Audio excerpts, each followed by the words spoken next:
If you've just started playing Throne of Liberty or you're thinking about playing Throne of Liberty, then this video is going to be for you. If you're new to the channel, welcome. My name's Danny. I live in this off-road camper van with my family, and we stream and create content on YouTube and Twitch, basically daily.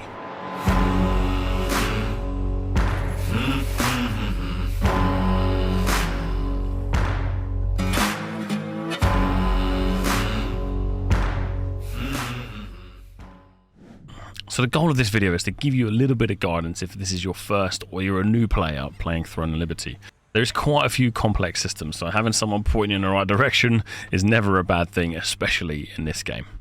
Now, if you weren't aware, Throne of Liberty is a PvP-focused MMO. There is some really great PvE content, but a lot of the content is geared towards PvP. Before we get into the meat of the video, one of the big questions I get all the time is, can I play this game as a free-to-play player? As you may know, there is an auction house, which is a premium currency which you can buy with real money, which you can then use to buy in-game items. Now, you can play this game as a free-to-play player, but it's going to be quite difficult for you to be very competitive. It's possible, but you're going to have to invest a lot of time, and you're going to have to really not steer off the correct track, because the gearing process takes quite a bit of time. You can obviously skip a lot of that with some money, but as a free-to-play player, you really have to stay on track. So we'll start at the top and we'll work our way through the game. If you need to, use the chapters below to kind of skip forward to something that you're interested in. So we'll start off with discussing the weapons. Now, Throne of Liberty is a classless game. You essentially pick your weapons, which kind of pushes you into what class you're going to be. Now, there is the Holy Trinity. You have a tank, healer, DPS. You kind of fit within those roles. So at the moment we have dagger, sword, greatsword, longbow, crossbow, staff, wand, and potentially another weapon coming soon. So typically if you're going to play tank, you're going to be a sword and shield plus something else. If you're going to be a healer, you're going to be wand plus something else. And then DPS, maybe if you're a ranged DPS, you might be staff, longbow, staff, dagger. Maybe if you're a melee DPS, you'll be dagger, greatsword, dagger, crossbow. You can kind of pick weapons based on your playstyle. So I would recommend, while you're playing through the early game, try and use as many weapons as you can, just so you get a feel of how they play, because although you might want to be a tank, you might actually really enjoy using the crossbow dagger. So the first few things you're going to be doing when you load into the game and get past the tutorial is going to be hitting your quests. Now, don't judge me, but the first few hours when I was doing the quests, I got so lost, I didn't know what I was doing, I didn't know where to find my quest log or journal, whatever. I just couldn't find it. So a little bit of information when you get going. You are going to land in this place called Castleton. Around here is where you'll start to understand what is what in the game. So contracts, storage managers, merchants, pretty standard stuff. What you'll see on the right hand side here, this is where your quests are going to be. Now typically purple is typically like main story quest, and then you'll have blue ones which are side quests. Now, to access all of this information, you need to press J for journal. This is, well, J for codex, but J for journal. What you'll be experiencing is you're working your way through here. Now, the main story is on the adventure codex at the top here, and what this will essentially do is take you through the story. And this is your going to be objectives, and these are going to be your rewards at the bottom. As you progress through this, keep an eye out for side quests that are kind of you don't have to do, but it'll be worth doing. So this one here, although it's purple, I don't have to do it to progress. So again, if you're pushing quickly to 50, you could skip this one like I clearly did. The next tab to take a look at and to be aware of is this exploration. Now, I actually have basically done none of this on Hyperboost. You just don't have to do it anymore. But throughout here, you can get a lot of rewards and lots of growth stones, rewards. Let me try and find one that's actually really valuable. Books to level up your skills. But you can also get things like the Amitois. You can get morphs. You can get guardians in here. So press J, head to exploration, and really think about doing some of these. Again, you don't have to do them, but this is where you can find them, and you will get a lot of rewards through here. Now, as you progress through the quest, like we just saw in the codex there, you're going to be getting a bunch of rewards. Some of those rewards are going to be in the shape of a book.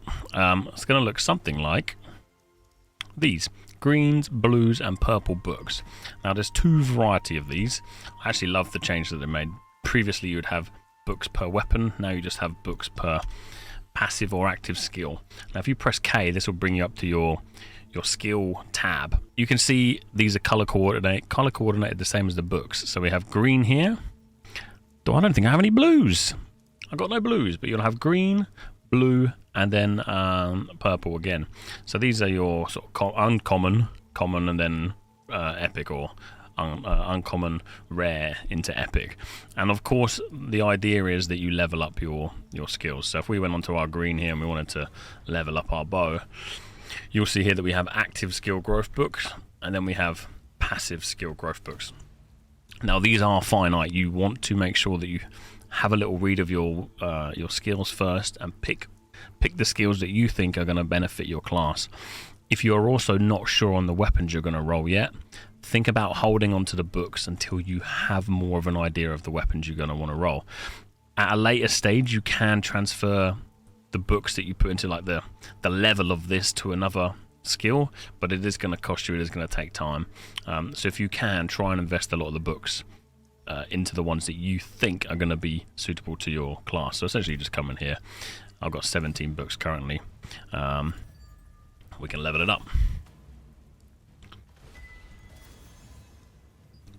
It's as simple as that. You have swap here. We won't get into this, but essentially this is the skill conversion book. You can take one skill from one class and and convert the books from one to another, so you essentially are swapping the skills. So this is kind of what we're talking about, but ideally try and spend the books in the places that you need to spend the books. So on the left again is your active, on the right is your passive. At the bottom here is all of your kind of your active abilities within your character. So we've changed the UI slightly on here, but all of these here are what you see here. Once you kind of figure out some of the skills you want, or even if you just want to have a bit of a play, there is a new tab at the top now called Skill Specialization. Now this has changed Throne and Liberty drastically since from when the game launched. As an example here, this shield throw goes from a standard shield throw which will hit one person to a shield throw that is now going to hit 4 or 5 people. So hurls a shield at the target, dealing 320 base damage. The shield ricochets up to 4 times to other enemies within a 5-meter radius. This is one cool skill.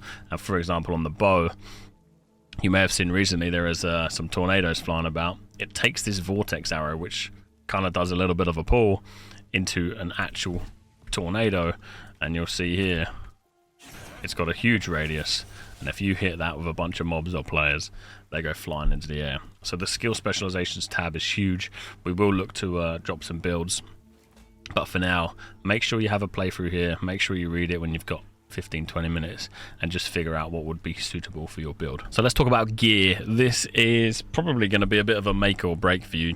If you get this right, the game is much more enjoyable than if you get this wrong. Now there's 2 screens you're going to be looking at. One is P for your kind of character screen, and the second one is full stop, which is your equipment enchanting. Now just to give you a quick overview of here, what we have on the right, my chair's going down. What the hell? What you have on the right is your current equipment, and then equipable items as well. And then on the left we have your stat points. This is where you're going to be sort of doing your attribute points. You also have some other miscellaneous, so your cooking, fishing, and expedition below there as well. This screen is also important. A lot of people are looking at melee hit, ranged magic crits as well, and then also heavy attack chance, as well as your evasion. Now, we'll discuss evasion and hit in a minute, but the bottom line is the more hit you have, the more of a chance you can hit an enemy. So for example, if I had 100 hit and you had 500 evasion, you are going to evade more attacks than I'm going to be hitting. There is a calculation which we'll discuss shortly, but we'll come over to that in a minute. Let's head over to where you're going to be leveling up.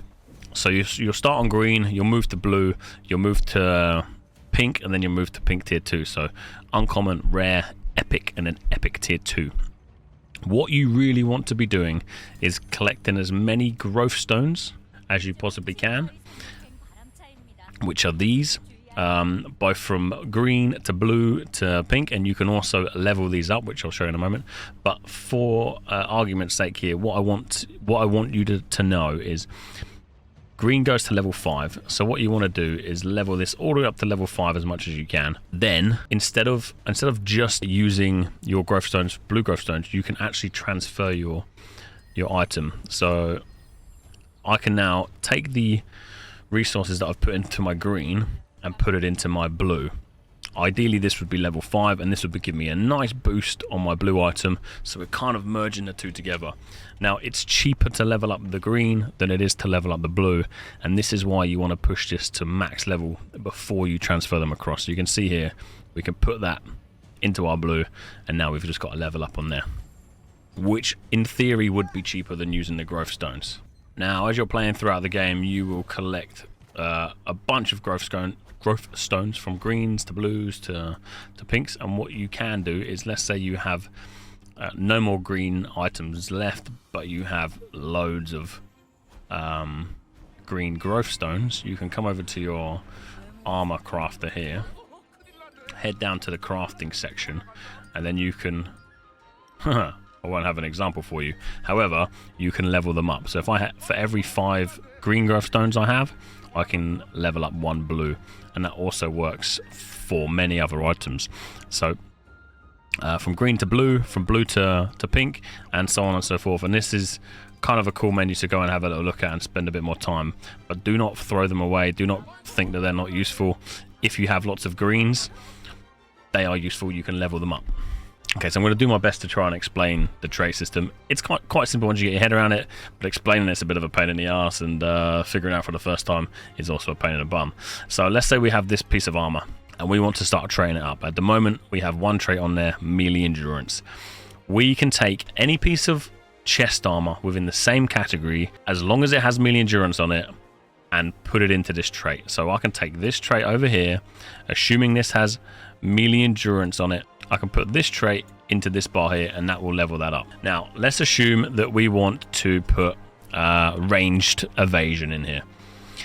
We need to go out and purchase the same piece of armor, or craft, or get a drop. We need to get the same piece of armor with ranged evasion on it. Let's say we're going ranged evasion. To get it in here, to get our ranged evasion in here, this has to have ranged evasion, and then it will sit nicely in there. If once we have that ranged evasion, same again, we can take any piece of armor. It can be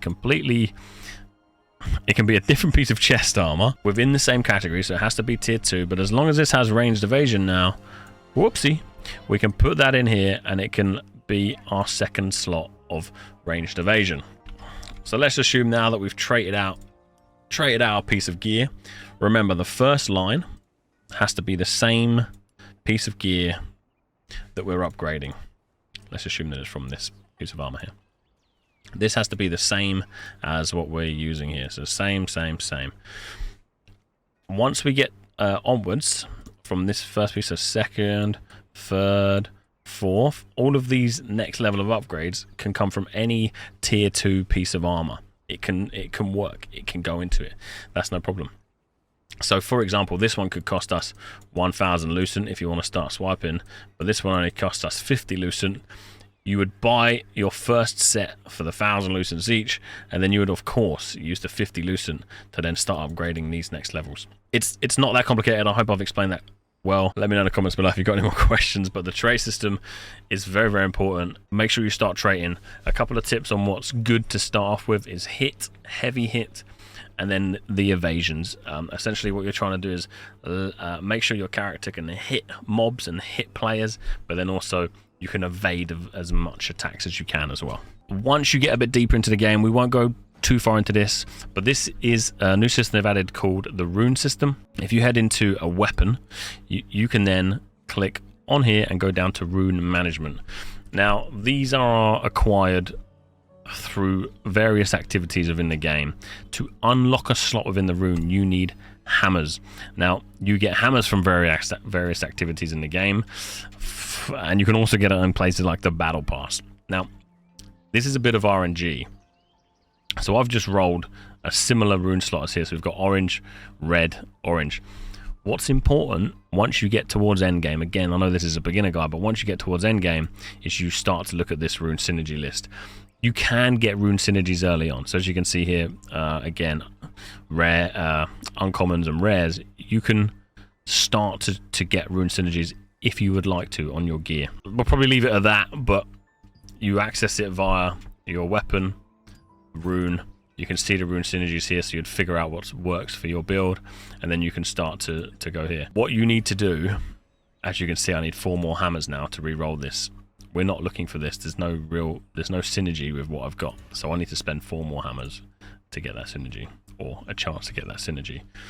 And one quick one before we move away from gear, that should cover the most of it. If and when you get a piece of armor that's fully traded up like this, you get an extra effect that can be unlocked as well. It's called the resonance effect. Now, you need a resonance stone for this. Remember, on most things you can click on the item and then click how to acquire. So most of this is done through crafting merchants. So head to the crafting merchant and they will tell you exactly what you need. You can see there we went to the merchant and she's telling us what we need. A quick tip while we're here, we're not going to dive too much into the crafting, but a quick tip which they've added: whenever you're crafting something, this menu is brilliant. You can just literally click that, click open chest, and it will put the item within that crafting menu that you need. Brilliant. So let's talk about world events and milestones. As you start the game will be periodically unlocking things. So if you were to press escape and head into a milestone, or press L, you'll essentially see this. And what this is essentially doing is periodically unlocking events, which then unlocks gear, which then unlocks more of the game. So as you can see here, this is probably going to be week 1, where the first piece of content you're going to see is the wolf hunting contest and a dynamic event. This introduces everybody into the event system. As you progress through, you're going to start to see more things unlocked. So new events, dungeons, guild contracts, world bosses, guild raids, rift stones, more events, and so on and so forth. The way you can see these and how you can participate in them is if you open up your map and head to the timetable, you will see here a list of them. Now, as you start the game, you won't see this many. As the milestones continue to unlock, you'll start to see more events. This is how you essentially get into them. So at recording, we got half an hour before these events are going to start. So let's take a look. We've got Desert Caravan event here. You can click on this particular item. It will take you to where you need to go. And then if you want to go there directly, this little button next to your minimap here, next to the sunshine, which is currently the Gigantride, this will change. You can then also do the same. So you can click on an event. It will take you to where it is. Sometimes it will show you the actual the arena as well. It will show you the rewards, what you get. So obviously if you come rank 1 to 10, you're going to get an Amitoi. I don't even know what this is. This is great. I want it. So performing well in these events is important. But to know how to get to them, you can just press the waypoint next to it, and it will take you to exactly where the event's going to start. Now, a little bit of information about these if you want to know. Red obviously means PvP. Dominion event is also PvP, and Guild is PvP. Peace is you versus the other players, and Cooperative is you working with other players towards a common goal. This is worth checking out as well, which is your daily on the right side. You've got hourly and daily. Daily is where you see kind of weekly things. So we can see here that the Desert Overlord is spawning. Old Queen Belinda is spawning tomorrow at 2 o'clock. She is a arc boss. She drops incredible weapons. As you can start to see here, each of these weapons are just incredible. These are going to be worth lots and lots of lucent. And then you can see here on Tuesday we have a siege fight as well. This is also where your inter-server GVGs will start to come, but we don't need to worry about that for now. That's how you access the events. That's where you see where they are. That's what they are. A bit more information about the world map, just in case you want to know. These here are open world dungeons, so you can basically head into them, and some of them, especially this one, has loads of floors, 6 floors in fact. You can see here as well the mobs that are there. If you were to then click on one of these mobs, it will tell you the items that you can get dropped from them. Now, flashing above me here, Abyssal Contract tokens. When you have some of these and you head into one of these open world dungeons, you get bonus XP, bonus money, and bonus drops as well. So have a look through here. If you find something, I don't know, maybe this demon hoof head shaman drops the Holy Ghost Fighter's Devotion armor, which I have, you might want to head in here and start trying to grind these and fight for these. There are lots of things in here, and more recently they've been more worth going into. Just keep in mind, when it turns nighttime, the dungeons become PvP. So some other content which you'll be interested in doing: secret dungeons and co-op dungeons. Co-op dungeons are your typical 6-man raids, dungeons, you know, standard MMO stuff. These are levels on the left-hand side. Obviously, there are more stars, the more difficult. You get certain amount of tokens a day. Depending on the dungeons you do, you can see just under here, it tells you how many tokens you're going to use by doing that dungeon. So this one here is 300. One of the lower level ones is only 120. So keep that in mind if you're going to start blasting the lower level dungeons. You may want to wait until you're max level and use the contracts if you're planning to level quickly. Secret dungeons is your solo player leveling up kind of tower dungeon, which is actually quite fun, but don't forget to do these. These have Amitois in it, these have growth stones in it, this has XP in it. It's really worth doing these. Sometimes, like, I just leave it, level up my character, and then just blast through as many as I can until I get stuck, and then carry on leveling and gearing, and then come back to it at a later date. Some of them are quite challenging, and they're really good fun. As you start to progress through the game and get to different towns and villages, you're going to meet more contract managers and more contract coin merchants. Now, these don't matter too much. Obviously, at endgame, you want to kind of focus on the endgame towns, but you can get contracts. These contracts reward you with rewards, but you also get something off the back of these called contract coins. Now, it's pretty important, especially as a new player, to head to these contract merchants and pick up yourself whatever you particularly want. So these blessing pouches, for example, are pretty good. Let's buy both of those, and you'll see that we have an RNG to get ourselves some items. And we got ourselves a pretty good item. We got an epic tier 2 hat. Whether or not we want to use that piece of gear, we don't know, but you can see what we've got off this is a magic endurance trait of that one, and then on this one we've got a critical hit. So if you're using the Immortal Severance Blade, and that's what's good for you, you now have another one with a trait on it that you can merge into your current one and start trading up your gear. You've also get these resistance contract scrolls as well. Now these you can purchase from some merchants, but essentially these are additional contracts that you can use within certain dungeons. So you can see the Shadow Crypt here. So if you end up going to the dungeons that we were speaking about earlier, you can also run some contracts which will reward you quite nicely.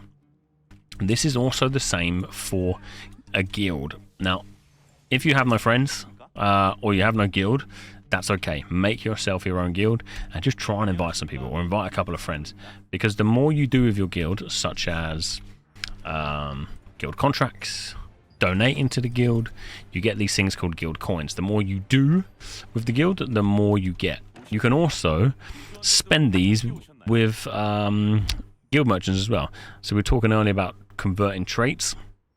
You can get 100 a week from the guild merchant. You get a rare weapon selection chest. You get materials. You get crystals. You get potions. Let's purchase some of these and show you. So, for example, we just purchased this chest. You can now pick one of these weapons. Let's say we're going to take the sword and shield. We just got the sword and shield with a crit hit trait. We can now extract that trait, sell it, or if we're using the Golem Smasher weapon, we now have another trait that we can merge into it. Or if we have another sword and shield where we want crit on, you can now use this sword and shield to merge into it. So pretty important to keep an eye on your dailies and yeah, use these tokens wisely. I don't know if you can see, I have stacked these up. There are some chests that you get that you will want to open, like the square ones, but these ones are ones that you get to pick. So you can save these and stack them up for when you go crafting, and then you can pick the required resources. So you don't have to pick them now, pick them when you're doing your crafting. Okay, a couple of other cool systems I want to show you and just kind of let you know about. One is your morph system. This is essentially the mounts. You need to think about collecting these. You got dash for ground, glide for sky, swim for swim. But what I want to talk to you about mainly is the bonuses. So the more you collect, the more bonuses you get. It's as simple as that. So remember earlier we were talking about the codex? Have a look through here, and through some of them, I believe we can pick up some morphs. There's no way I'm going to find one because, well, why would the game let me do that? But I'm pretty sure. There we go. We've got a morph stone. I don't know if that counts. But I'm pretty sure you can get morphs through here as well. There we go. We've got a turtle just behind my head here. It's there. Honest. I'm going to prove it. There it is. So it's important to think about these. Amitois, another system. These are essentially your pets. These pets will collect the loot for you, which is lovely. But the more of these you have, there's some of this system that I just haven't gone into yet. There is an Amitoi Lithograph book with power synergies and bonuses and stuff, and I'll be completely honest with you, I've played the game 9 months and I haven't even looked at this, but there is a total of 80 Amitois, and the more you collect, again, the more bonuses you can have access to. But they also have another use now, which is relatively new. On your bar somewhere, you will have your little Amitoi pet there. If you click on him or her or it, whatever the hell it is, it will take you to their housing. Now, I believe at some point this may turn into player housing, but as it stands now, you have something called an Amitoi expedition. Thankfully, this wasn't planned, but our Amitois have finished their expedition, and we're going to get some rewards. They have given us... What'd you give me? Stuff. There we go. Did we only get contract tokens? You cheeky little buggers. Anyway, you can send these... Amitois on little expeditions in return for rewards. So we send 5 out on an 8-hour expedition. This is what our rewards are expected to be. We can begin the expedition. Off they go. We disappear. But what you want to do this as often as possible because you can level them up. And when Talandre becomes available, you can see here higher level expeditions to do, which will in turn reward different types of resources and potentially better resources. Now, I know we're kind of going on a little bit. There's lots of information here. Now, a couple of final pieces of information I think you should be aware about before you head in. So, if you press escape and head to your lithograph book. Now, this is a system that I think is great because it allows you to invest pieces of gear that you don't need anymore in return for rewards, but it also can be, I don't know if abused is the right word, but it can also be purchased for real money. So if you have this Holy Knight's visor and we're looking to get this, you can just add it to that, and then you need to try and collect the other 3. Now these can be crafted, these could be collected from drops, these could also, if they were available, be purchased from the auction house. Now I have 9 lucent, this is going to cost me 10, so I need to swipe a little bit or sell something. I could quick purchase this and it will sit in here. Now it's not too bad early on, but as you look through, there is a lot of resources that could be gathered here. Weapons, gear, more gear,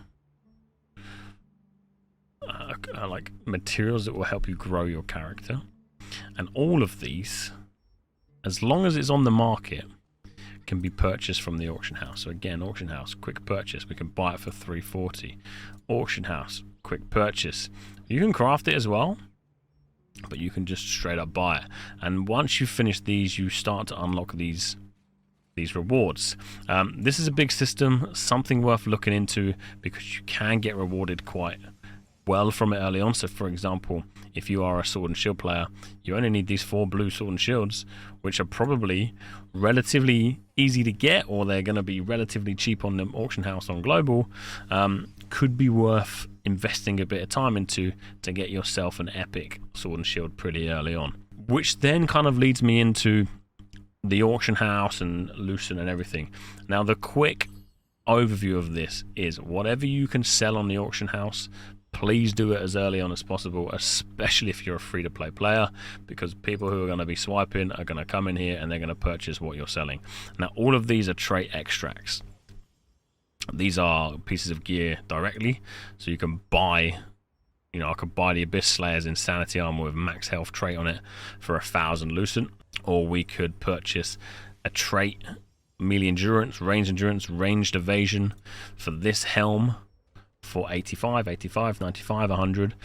This system is something that is also probably going to stay, so if you dislike it, I understand your feeling, but use it early on. If you're playing on launch, sell as much as you can early on to make the most Lucent as you possibly can. And that's probably it. That's probably a good amount of information for you if you're a beginner player. Obviously, if you're watching this and you're not a beginner player, a lot of this will be redundant to you. What we might do once the game sort of starts to progress is bring out a bit more of an intermediate guide, or, you know, a middle down the line. That's not even words.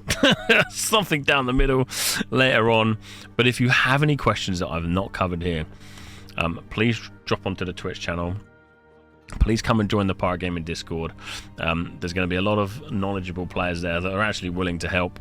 We are going to be recruiting as well, so if you're interested in join the Discord. But hopefully that will cover most of the information to get you started on Throne of Liberty. Again, taking away the big important information here is try your best to play on launch, or try your best to get towards endgame, because those are the most fun parts of this game. Yeah, so anyway, I've very much enjoyed the game. I think it's really, really good fun, and if you've enjoyed this video, let me know in the comments, and hopefully I'll see you in game, whether it's on your server or, I don't know, you fighting me or me fighting you, or playing together, whatever it may be. Enjoy TNL, and yeah, I'll see you on the next video.